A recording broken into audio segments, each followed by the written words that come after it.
Presidential candidate Nikki Haley wants to dox everyone on the internet. Yes, including you. And we're going to talk about why and more today on Speechless. Cut for time.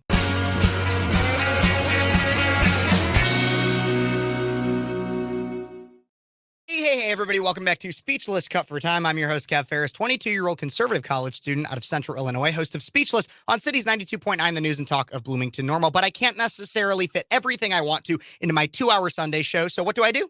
I bring it right here to you guys on YouTube in Cut for Time segments. And to make sure you don't miss a minute of them, don't forget to like this video. Smash it down there. It's right down there. Subscribe to the channel, and especially make sure you're still subscribed if you've already done it, because ScrewTube likes to unsubscribe some people randomly. Why do you think that is? I don't know. Let me know in the comments and share this video with your friends. I'd love for more people to hear the news, how no one else will report it. So let's talk about this. Nikki Haley, presidential candidate who has been surging in the polls significantly due to her relatively good performance on the debate stage last week that gave us a peek into who she is as a candidate, has come out with some very interesting ideas in dealing with big tech.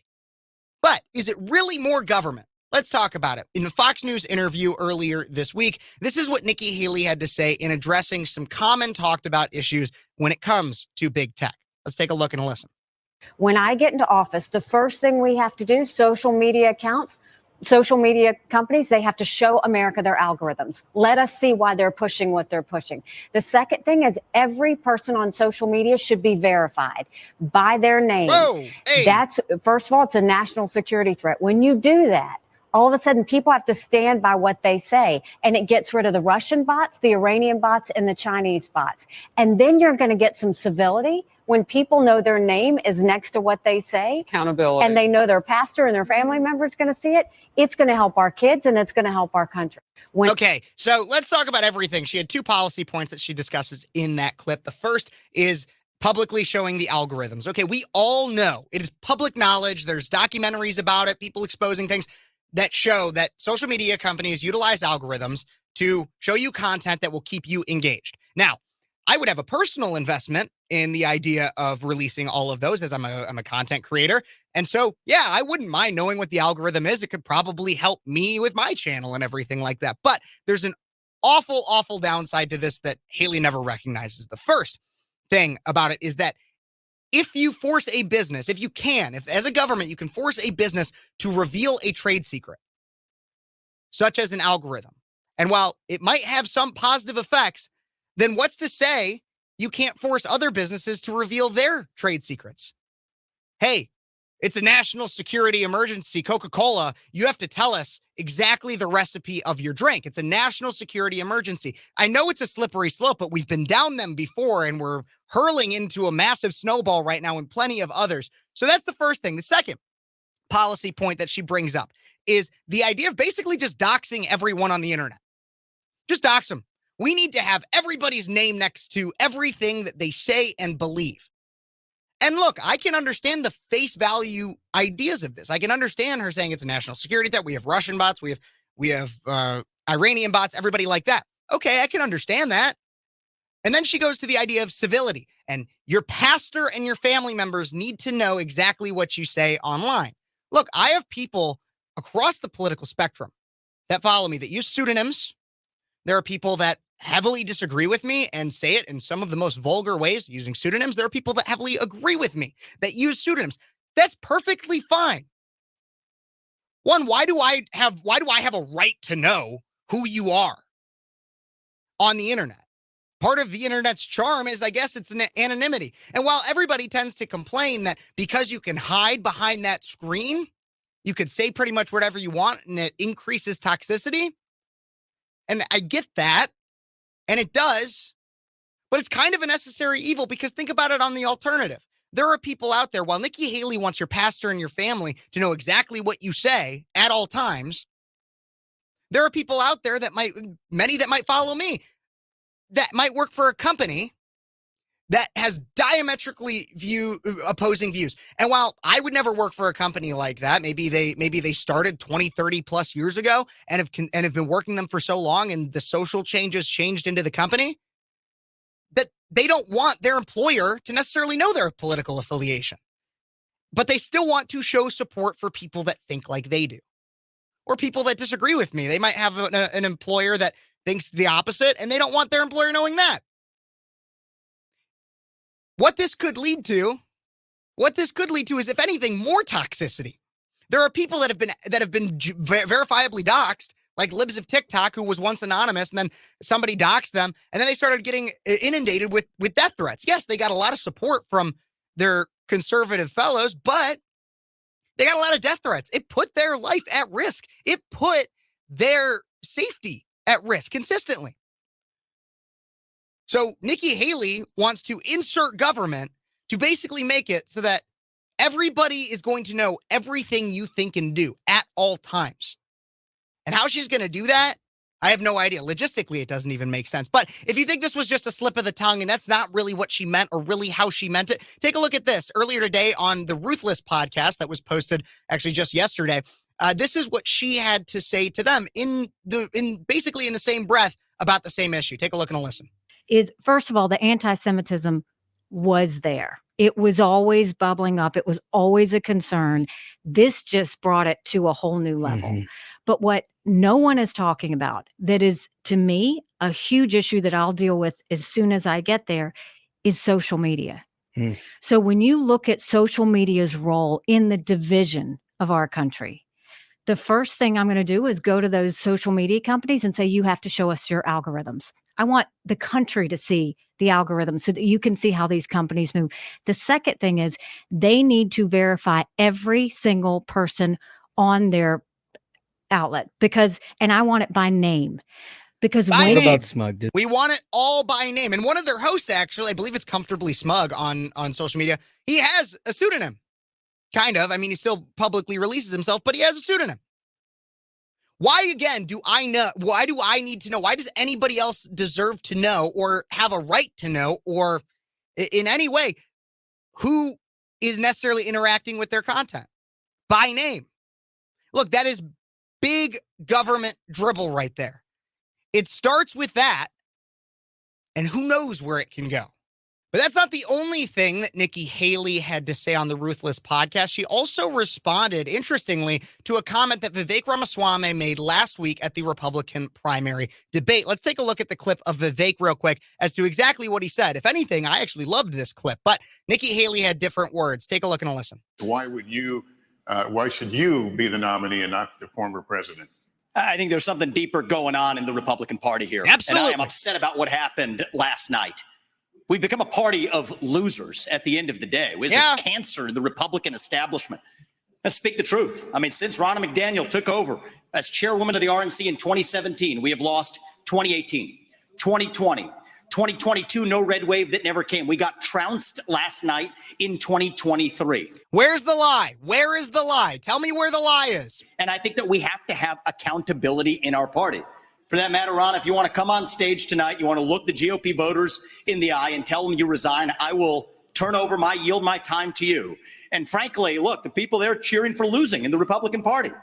Think about who's moderating this debate. This should be Tucker Carlson, Joe Rogan, and Elon Musk. Absolutely. We'd have 10 times the viewership, asking questions that GOP primary voters actually care about and bringing more people into our party. Do you think the Democrats, and we've got Kristen Welker here, do you think the Democrats would actually hire Greg Gutfeld to host a Democratic debate? They wouldn't do it. And so the fact of the matter is, I mean, Kristen, I'm going to use this time because this is actually about you in the media and the corrupt media establishment. Ask you, the Trump-Russia collusion hoax that you pushed on this network for years, was that real or was that Hillary Clinton made up disinformation? Answer the question. Go. Answer the question. Go. It was just an amazing, amazing tirade against everybody. And then later on, he even went after Nikki Haley with like a 3-inch heels comment, a little bit after Ron DeSantis as well. And he was consistently going after Nikki Haley, probably because she has been rising over him in the third place spot in most national polls. But he had nothing. It was all about the people. Kristen Walker, Ronna McDaniel, and the party consistently losing, which it has been. I always say the Republican Party will snatch defeat from the jaws of victory. It happens all the time, as he listed there in the last several election cycles. But here's what Nikki Haley had to say. Here's the reason why Vivek Ramaswamy went after her, Ronna McDaniel, Kristen Walker. Here's the reason, according to her on the Ruthless podcast. That's like a moment. It's not what I want. I'm sure Like it's never. I don't go in there like he goes in there with these planned comments and speak. The 3-inch heels. Like he had all the. I don't go in practice like that. I go in and it's a lot of gut and instinct, and you go where. And so I actually was like, you know what? I'm not going to engage. I'm not going to engage him because we are not going to let this debate be about him. But what happens? He comes out of the gate. He hits the female chair of the party. He hits the female anchor on the platform, and then he hits me. And I'm not saying anything. I ain't saying, I'm just saying. But he might have a girl problem. I'm just saying he might have a girl problem. It's all about being a woman. It is all about being a woman. Just as I've said consistently that I think Tim Scott's campaign failed mainly due to the fact that he made his campaign all about being a black man, which again, he definitely has experiences and such that make him a very interesting candidate. But when you make your candidacy all about your identity, you are going to fail. And that is what Nikki Haley is doing right there. It couldn't be the fault of Ronna McDaniel. It couldn't be her, the head of the party. It couldn't be about that. No, it's all about because she's a woman. Vivek just has a problem with women. Who else says things like that? I remember Hillary Clinton saying that everybody's a sexist if you don't vote for her. I'm paraphrasing and compiling many things that she said comparable, but you get the gist of what she's saying. And it's not surprising that the New York Times establishment media declared Nikki Haley the winner of last week's debate in an article titled, "Nikki Haley won the debate stage. Now she's trying to win over Iowa." And ironically, while I don't think she had a poor performance at the debate, she actually did pretty well for what the purpose of that debate is. She came off as one of the more wishy-washy moderates on the stage. She is the establishment uniparty pick for the GOP nominee. She absolutely is. Want to know why? Well, first off, she is funded by the military-industrial complex. And some might be like, Kevin, that's a conspiracy theory. That's a conspiracy theory. No, if you don't believe me, after exiting government, Haley took a lucrative position on the board of Boeing, as many do. It's a revolving door, the government is, but Boeing is a defense contractor. She also made money for an advocacy group pushing for military action against Iran. Who are we in a pseudo war with right now? In the fact that she's pushing for aid to Israel and Hamas is supported by who again? I'll let you answer that. Haley went from $1 million in debt to $12 million in income in 6 years.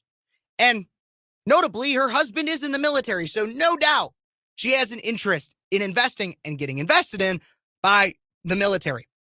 As we just saw, she advocates for government control of social media and even censorship in some ways. She espouses the toxic feminist ideology that is usually reserved for the left. And while she may appeal to the girl power vote with her identity-based defense and her spineless take on abortion and comes off as ardently opposed to Hamas terrorists, she has taken advantage of being the flavor of the day for people that don't really care about who she really is. Who is she really? Well, I just listed all those, but on top of that, she has been more than friendly to the BLM movement while also being heavily critical of MAGA on multiple occasions. In fact, when it comes to the BLM movement, she fell for the entire Bubba Wallace hoax. You guys remember that? Bubba Wallace, the NASCAR driver that said that there was a noose hung in his garage and it was a racist dog whistle or something like that. Yeah, well, here's what she said. "We all stand with Bubba Wallace today against the cowards who secretly put a noose in his garage stall. Watch your back, cowards. Bubba has a bigger army than you do." You want to know what actually ended up happening? They found it was like a pulley for the garage. It was a total hoax. It was just like Jussie Smollett. Speaking of other things that she fell for, that she 100% fell for, let's take a look at this one. When George Floyd and all that stuff was going on, instead of questioning, what actually happened there, here's what she had to say. Here's her tweet back on May 30th of 2020. "We spent the last couple of days celebrating our son's graduation. Tonight, I turned on the news and I'm heartbroken. It's important to understand that the death of George Floyd was personal and painful for many. Yes, the death of a person who overdosed on drugs. In order to heal, it needs to be personal and painful for everyone." Look, I'm not saying, I'm not at all. I'm serious. I'm genuine. I'm not saying Nikki Haley was calling for all the violence that happened after the death of George Floyd. But she says in order to heal, it needs to be personal and painful for everyone. The death, the overdose of a drug addict needs to be personal and painful for everyone. Look, I do not want to pile on to Republican versus Republican like toxicity, like what happened in the House recently, because I think we got bigger problems to deal with when it comes to the liberals, leftists, and Democrats. But with Nikki Haley rising in the polls, it's important to know who she really is, what her history is. She didn't just come onto the scene when she ran for president. She has a history behind her. She is a big government, warmongering, establishment pick for president, as I just outlined. If she is the nominee, I will say she will have my vote over Joe Biden any day of the week. But in my opinion, she is not what is best for America. But what do you think? Let me know in the comments, everybody. I'm very interested in this because I do notice that she is definitely rising. And so I want to know what you think. Don't forget to like this video, subscribe to the channel, comment what you think about Nikki Haley, about other candidates, everything like that. But I think she's an establishment pick, no doubt. And her donors definitely reflect that as well. Thank you guys so much for tuning in. Again, don't forget to like, subscribe, share, comment, all that fun stuff. God bless you. God bless America. And until next time, you've been watching Speechless. Got for time.